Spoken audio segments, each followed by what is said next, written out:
I sometimes hear from mothers who feel like what they're doing isn't very valuable, or they're gifted as writers or musicians, and they feel like, oh, I'm putting that on hold.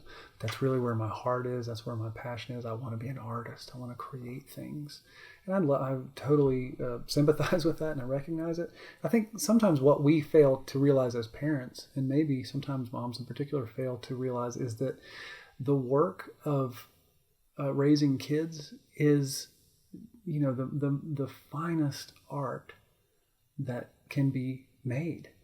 These people will have, and I think the things that we love as artists, like we want to have an impact. We want to share things with the world. We want to give good gifts to the world. All these things, they are really concentrated in the people that we are releasing into the world.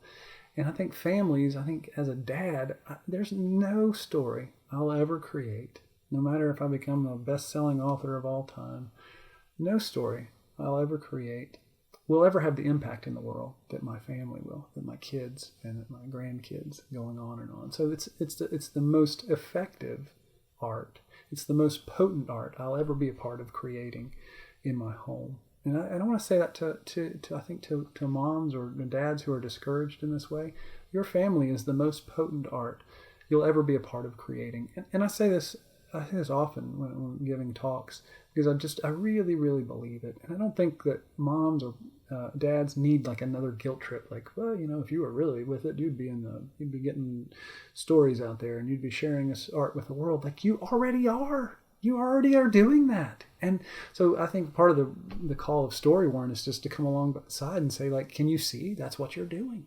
That's what you're doing. And you don't have to like look on Instagram or Pinterest and say, oh my goodness, this mom's going through all the classical composers and Shakespeare, and her kids know 15 languages or whatever. And like, I wish I would be artsy and amazing like that, and also look incredible and have a flat tummy and a nice car and a clean house. Like, envy is not the root, for us.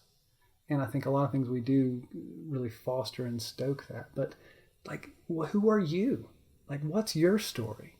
And what is your family's calling? Like, just drill down on that. Think small. I feel like that's a really important thing. Think small. Start there. And I'm not saying don't be creative. Be creative. Like, go into it with all of your heart. But don't let it be rooted in envy of other people. I see this person's really successful. I wish I could be successful like that. Like, look for your thing. And I'm not saying don't work hard. But your family is not an obstacle to the art you want to create in the world, create and share. Your family is the most potent art you'll ever be a part of creating.